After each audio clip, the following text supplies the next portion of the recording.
Alhamdulillahilladzi ja'ala hadzal yawm min sya'airillah. Ashhadu an la ilaha illallah wahdahu la syarika lah. Wa ashhadu anna Muhammadan abduhu wa rasuluh. Allahumma salli wa sallim ala asyrafil anbiya'i wal mursalin nabiyyina Muhammadin wa ala alihi wa sahbihi ajma'in, amma ba'd. Faya ayyuhal muslimun, usikum wa iyaya bitaqwallah, faqad fazal muttaqun. Wasma'u ma qala Allah ta'ala fil Qur'anil Karim. A'udzu billahi minasy syaithanir rajim. Wa daraballahu mathalan lil ladzina amanu imra'ata fir'aun idz qalat rabbi ibni li 'indaka baitan fil jannati wa najjini min fir'auna wa 'amalihi wa najjini minal qaumil zalimin. Shadaqallahul 'adzim. Hadirin jamaah Jumat rahimakumullah. Sebagai salah satu rukun khutbah tidak lupa kami menyampaikan pesan atau wasiat khususnya untuk diri pribadi kami dan kepada kita semua. Marilah kita senantiasa terus berupaya meningkatkan ketakwaan kita kepada Allah Subhanahu wa taala dengan terus berusaha menjalankan segala perintah-perintahnya dan juga terus berusaha menghindari segala larangannya. Hadirin yang kami muliakan, pada kesempatan kali ini saya selaku khatib untuk sejenak selama khutbah ini mengajak tentunya diri pribadi saya dan mengajak kita semua untuk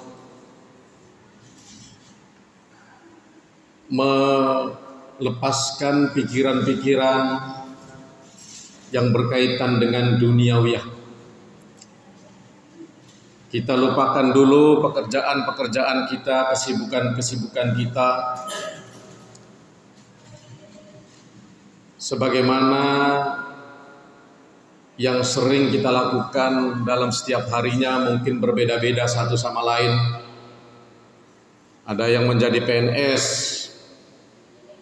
mungkin ada yang jadi pengusaha, pedagang, buruh, tukang ojek dan lain sebagainya.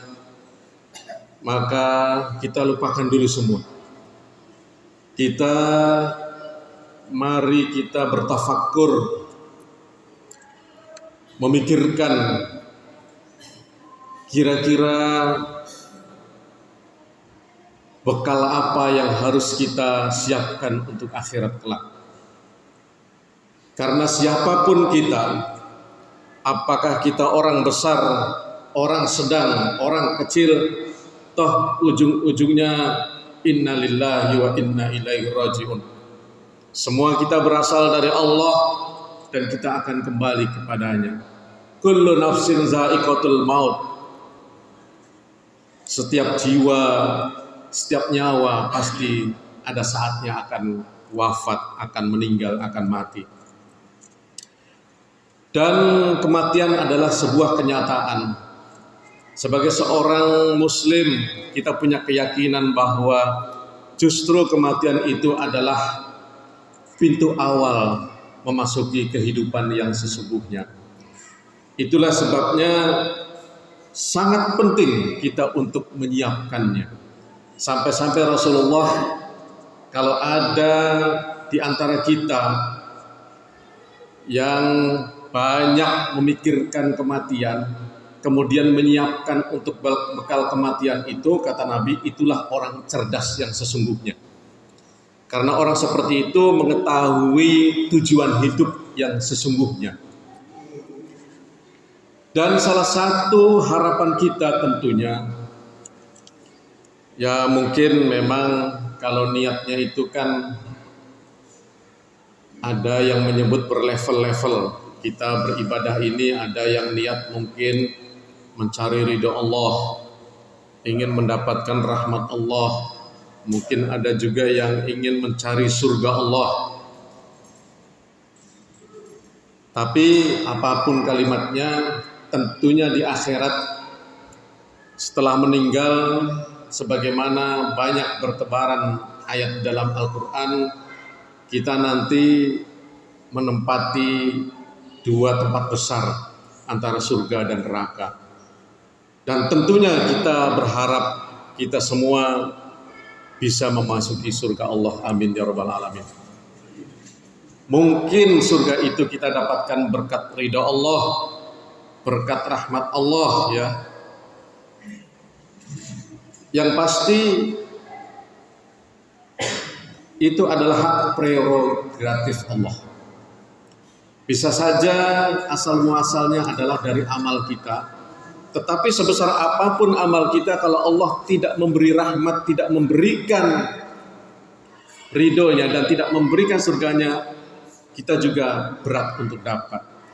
Itulah sangat penting kita juga selalu merendah kepada Allah dan mengharapkan ridho dan rahmat Allah selalu. Karena ada kisahnya. Kalau kita banyak amal, banyak berbuat baik, tapi dengan hati yang sombong, ingin bercita-cita mengharapkan surga Allah berkat amal kita sendiri, itu justru membahayakan kita. Karena itu dianggap sebagai salah satu bentuk kesombongan, meremehkan rahmat Allah. Padahal rahmat Allah itu sedikit saja itu lebih baik daripada amal kita semuanya. Itulah sebabnya pentingnya kita terus berdoa, terus menghibah, terus berharap dan memohon rahmat Allah Subhanahu wa taala. Salah satu cita-cita yang dianggap wajar oleh Rasulullah ketika kita nanti kelak berada di surga adalah kita ingin memiliki rumah di surga. Ya. Karena surga saja itu berlevel-level, ada tempat-tempatnya. Kita dengar dalam Al-Quran misalnya ada sekitar kurang lebih 8 nama surga. Ada surga khuldi, ada surga darul muqamah ya. Saya tidak perlu sebutkan ayat-ayatnya karena khutbah singkatnya. Ada darus salam, ada jannatul aden, ada jannatul ma'wa, jannatul na'im, surga firdaus. Terus ada maqamul amin. Itu ada peruntukan-peruntukannya. Ini untuk orang sabar, ini untuk orang soleh, ini untuk orang takwa. Dan ada beberapa amalan yang diajarkan oleh Rasulullah agar kelak kita bisa masuk surga dan dalam tanda petik insya Allah di surganya tidak terlantar. Kita punya rumah. Salah satunya agar kita bisa memiliki rumah di surga, kita bisa mencontoh dalam ayat 11 surat At-Tahrim yang saya bacakan di awal tadi sebagai pembuka, yang artinya kata Allah, dan Allah membuat perumpamaan bagi orang-orang yang beriman, di antaranya istri Raja Fir'aun, sebagai perumpamaan buat kita. Ketika dia, istri Raja Fir'aun ini berkata, "Ya Tuhanku, bangunkanlah untukku sebuah rumah di sisimu di dalam surga, dan selamatkanlah aku dari Fir'aun dan perbuatannya, dan selamatkanlah aku dari kaum yang zalim." Kita pernah dengar cerita bahwa Raja Fir'aun begitu bengis, tetapi justru istrinya itu solehah. Istrinya itu memiliki keyakinan, keimanan, dan istrinya itu percaya dengan Tuhan yang disampaikan oleh Nabi Musa dan Nabi Harun, yakni percaya yakin kepada Allah 100%. Makanya istrinya Raja Fir'aun ini termasuk salah satu wanita utama yang disebut oleh Rasulullah. Ada 4 orang, ya, Siti Maryam, Siti Khadijah, terus Fatimah anaknya Rasulullah, dan yang keempat adalah Aisyah bin Muzahim atau Aisyahnya Raja Fir'aun ini. Luar biasa. Dan beliau punya doa khusus, bisa kita tiru. Kalau kita ingin memiliki rumah di surga, itu doanya tadi. Rabbibni li indaka baitan fil jannah. Pendek. Rabbibni li indaka baitan fil jannah. Ya Allah, ya Tuhanku, berikanlah aku rumah kelak di surgamu. Boleh kita sering-sering baca doa itu. Ada lagi yang Rasulullah ajarkan kepada kita, man bana masjidan banallahu lahu mislahu fil jannah. Hadis riwayat Bukhari dan Muslim.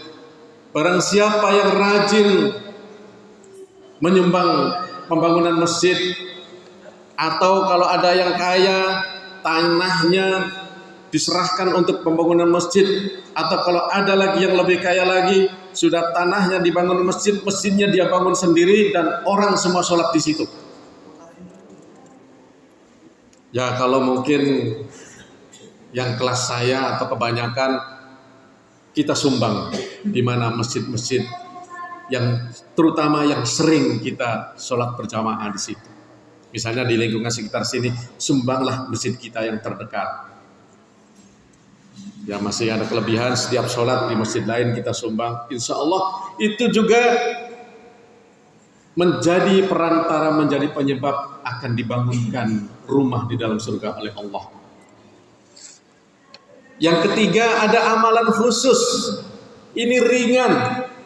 Beda kalau bangun rumah di dunia ini sebenarnya lebih berat. Kadang-kadang yang PNS mau bangun rumah itu kadang nggak bisa kalau tidak menggadaikan SK-nya, utang di bank. Panggil tukang, bayar, kadang utangnya sudah habis, tekor. Tapi kalau di surga sebenarnya kalau kita mau, insya Allah lebih mudah. Yang ketiga kata Rasul, man qara'a qul huwallahu ahad hatta yahtimuha asyra maratin banallahu lahu qasran fil jannah. Barang siapa yang membiasakan diri membaca surat Al-Ikhlas, seperti masjid kita namanya, ini nama surat Al-Ikhlas, surat Qul huwallahu ahad dari ayat 1 sampai terakhir, pendek suratnya, saya yakin sudah hafal semua. Kalau kita baca, kita amalkan satu hari satu malam 10 kali saja, asyra maratin, setiap hari 10 kita baca Qul huwallahu ahad. Ini malah bukan rumah kalimatnya, qasran fil jannah, akan dibangunkan istana di dalam surga. Masya Allah, luar biasa, ringan.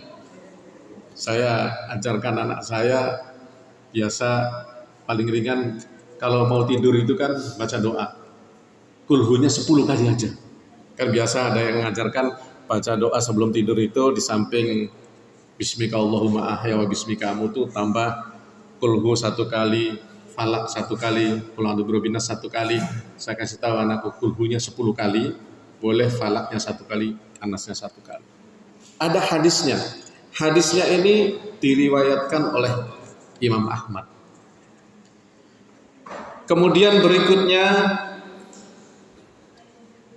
sholat duha 4 rakaat, juga pas menjelang duhur sholat qobliyah zuhur 4 rakaat.